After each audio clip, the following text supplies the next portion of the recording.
Your assumptions are the problem.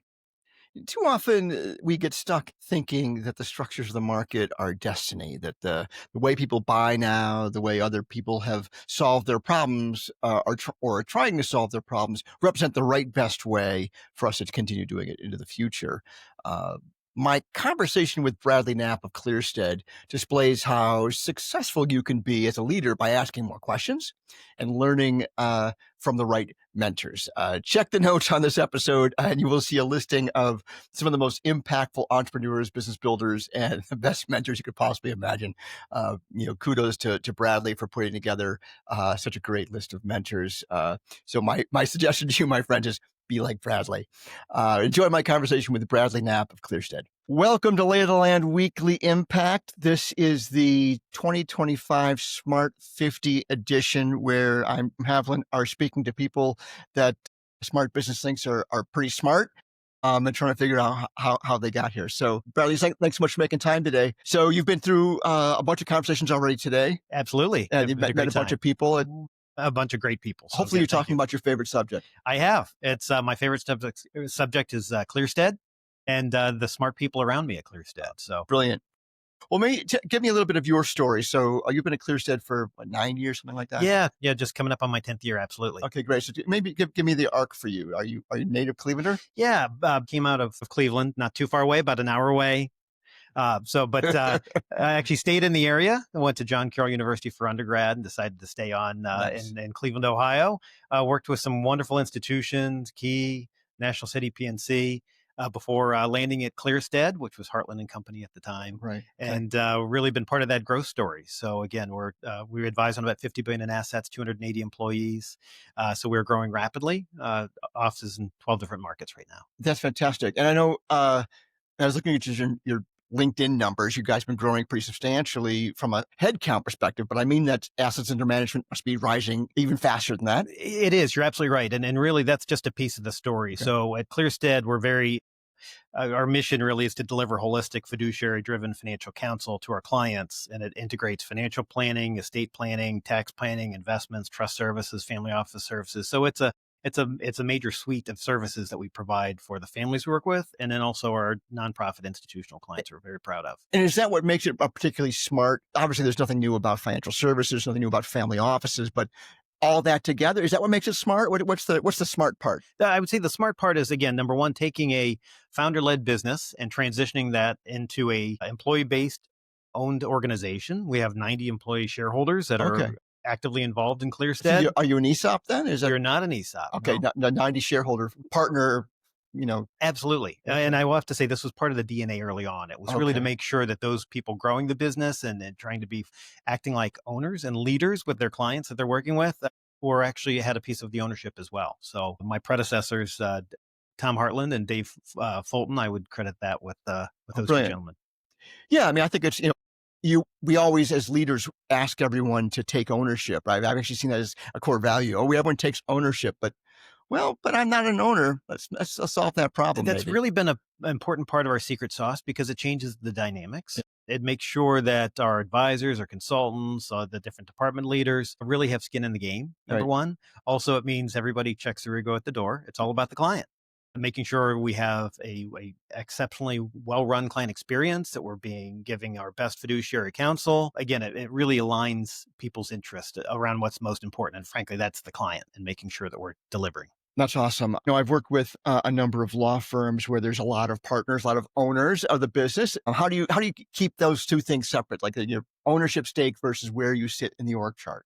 Yes, absolutely. What's really important is, again, the way we keep them separate is we focus every day on the client. Okay. The ownership is secondary. If we do right by our clients, if we do right by our colleagues, the rest will take care of itself. Wins, yeah. So we make sure that what is most important is clients and teamwork. Brilliant. So what lessons have you learned that make you the leader that you are? So obviously you're doing well. The business is growing. You've been able to carry through the success of your predecessors. But what are some key lessons for you? Yeah. Number one is culture. The most important, often talked about, but often misunderstood, I should say, is culture, and making sure that your partners are all aligned and have the same values, have the same mission, have the same focus. Because if those are not aligned, clients will see friction, employees will see friction. So number one is just really making sure Yeah. there's an alignment of culture. I think that's so important. I know we counsel that in with our clients as well. That alignment, it's the point is alignment. You can be right and still lose. As they teach that at Wharton, Well said. and it's by not getting everyone's buy-in, and that's really what makes a difference. Very much so. Very much so. Number two, if I could make one other comment, Yeah. it's thinking multi-generational, long-term focus. You think of some of the nonprofits that we work with. Again, they're thinking about infinity in essence of how Right. do we Right. make sure that our institution is run for many generations to come. Same thing with a lot of the families we work with. It's really to focus long term. So Yeah. Clearstead is run to not think about short term implications. We focus on, are we delivering the right service to clients long term? Right. It all shakes out in the end. It'll all be fine. We But like to make quote the infinite game on this. Yeah. Yeah. absolutely. So that's great. And what have you? Are there mistakes that have happened along the way that have been big educational moments for you? There have been, and I wouldn't just say for me, I would hope for all of our 280 employees would say the same thing of, yes, there is a continuous improvement mindset at Clearstead. Okay. It's always been that way. And Yeah. that also means it's okay to fail, just fail gracefully and make sure that we've all learned something from it. But that continuous improvement mindset, I think, is really important. That creates the innovation machine that helps us always think about, are we really exhausting all possibilities when we're Yeah. trying to find the right solution here? If we're not stumbling, sometimes we're really not trying, right? Absolutely. Yeah. So Absolutely. I love that. And so tell me about mentors for you. When you think about where you've learned your big lessons, where does that come from? Yeah, I would say professionally, there's a number of mentors I've been able to follow in some pretty big shoes here. Not only our chairman emeritus, Dave Fulton, who I've worked with for many years and have a lot of respect for him, and Tom Hartland, who started our firm.